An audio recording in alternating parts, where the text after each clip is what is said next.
Hello, YouTubers. Just want to show you all um, that what I did to my exhaust. This is my 2008 Chevy Malibu LS.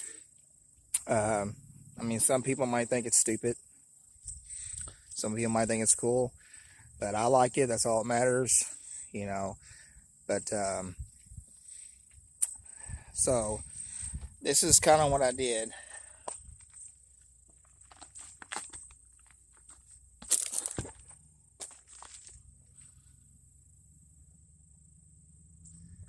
The exhaust right there, I took off the bumper, I cut it off, and I put my tip on it. So I spray painted all that right there to kind of match the bottom. But I'll show y'all what it sounds like.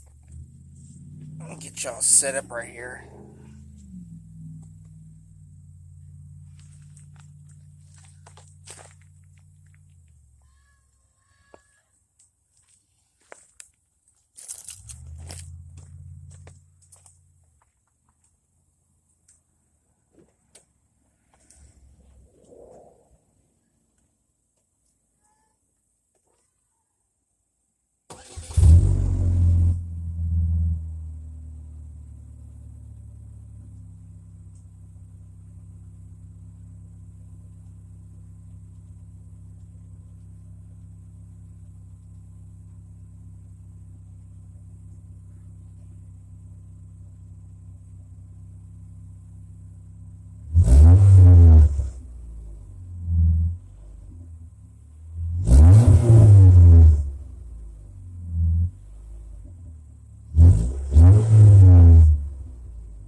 Alrighty, there's my 2008 Chevy Malibu LS.